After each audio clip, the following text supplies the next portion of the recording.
I have the great honor to introduce our guest speaker that was not in our building to go out with. Joe Calcara was sent out here to run, as a top civilian, the South Pacific Division. And Joe is got an interesting background. He's former Undersecretary of the Army and Navy.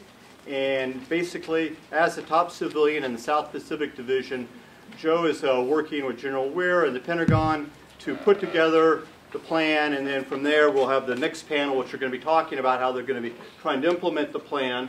And Joe, we're giving you about 15-20 minutes, and if you have any questions, please fill out a blue card. I'll take them and we'll get them to Joe. And Joe, you're going to do from there. Here, he doesn't need a mic either.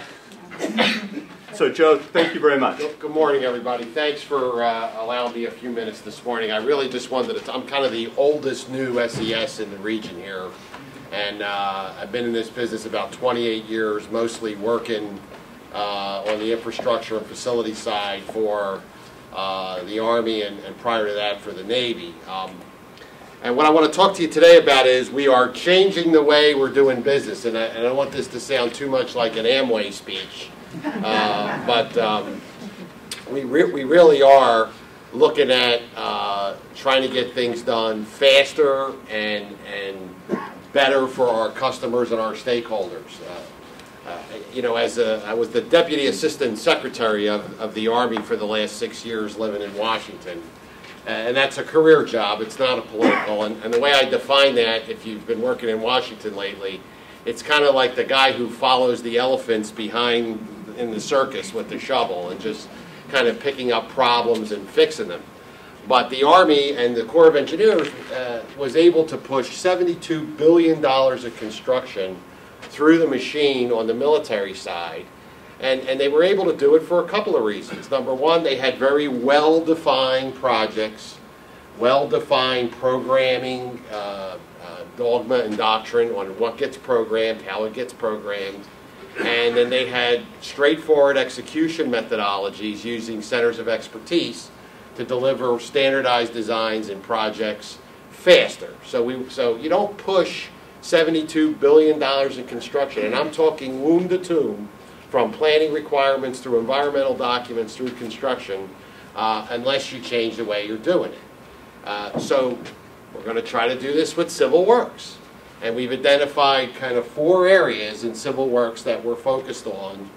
And in December, I don't have a hard date yet, we are going to have sort of a workshop on this, and most of you folks in this room will probably be invited to this, where you'll come and get details on exactly what it means to you as a customer or a stakeholder dealing with the Corps. So what are the 4 things, and I'll go through them quickly. I mentioned methods of delivery, systemic execution. One of them is methods of delivery, where we are using regional centers of expertise to focus on certain products and service lines. So if you have a navigation project, it may wind up being worked by one center of expertise in the region instead of your usual district. That's not going to happen tomorrow, but we are migrating to centers of expertise for vertical design, for real estate, for planning missions, for all the specialties that you buy, in a way to leverage the best and the brightest talent that we have in the region, in the Corps, to deliver the products and services. We're doing a lot of that already. Another one is budget reform, where we are trying to crack the black box code on how budget decisions are being made and educate people. Here's how we're going to rack and stack a one-to-end list and priorities. This is not only important to know where you are on the one-to-end list and what the metrics are on how we make budget decisions, but this could facilitate refinements from Congress without ads and language of that nature.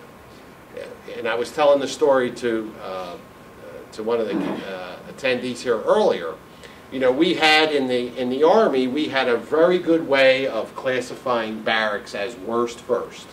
And it had to do with size and standard of the habitable space. And there was a rating, C1, C2, C3, C4, Q1, Q2, Q3, Q4.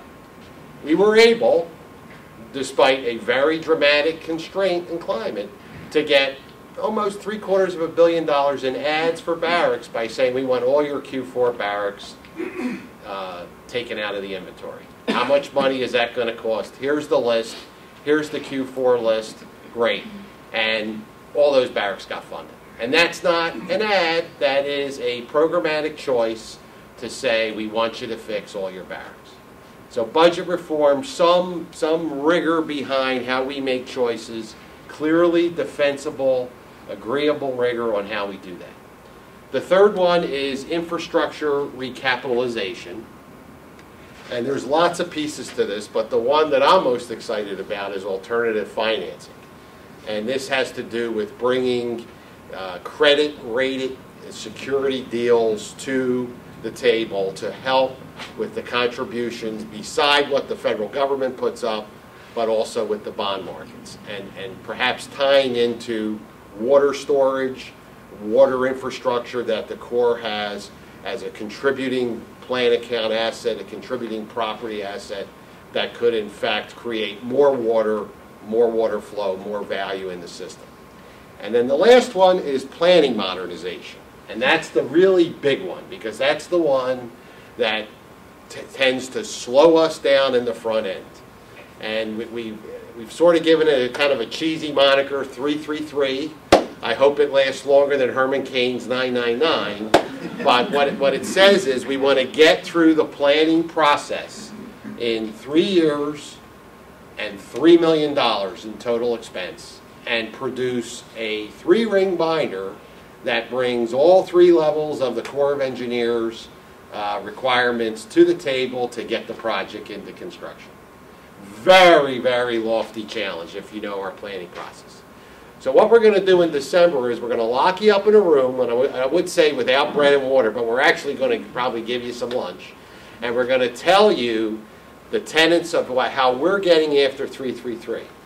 We're going to turn to a couple of stakeholders that we had, I won't tell you who they are, who have actually done projects in a 333 mentality. And they are going to tell the story of how they were able to get through a core planning process in less than 3 years. And the themes are there. Solidarity. Do you have the support from your sponsor leadership?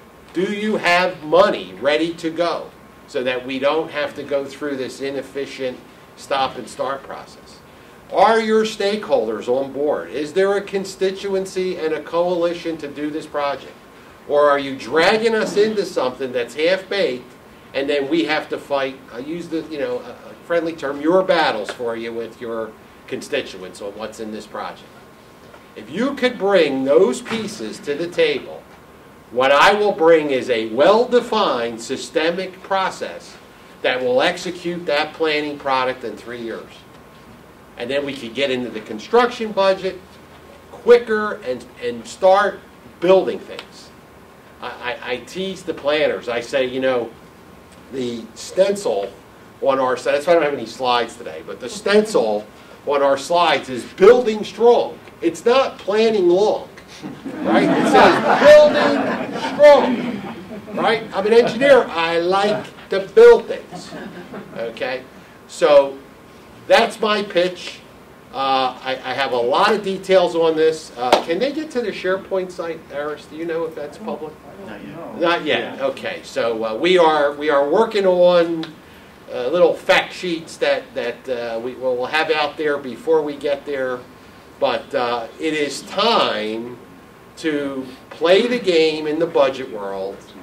And frankly, I spent the last 6 years in Washington. I listened to the last speaker.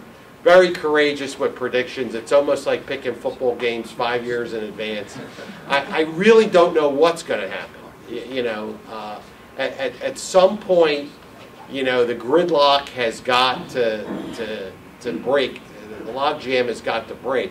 What we've got to do is position our budget protocol and get through our planning process fast so that we then are positioned to take dollars and start executing. And my last joke of the day is, I came from the execute or die world of military construction. And I tease the civil works guys, the question shouldn't be first you ask why. in civil works. It should be execute or die.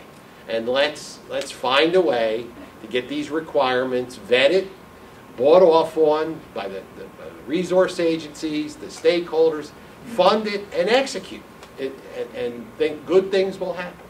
So, did I go long? No, you're cool. Did anybody fill out a blue card? Okay. Again, Joe, thank you very much.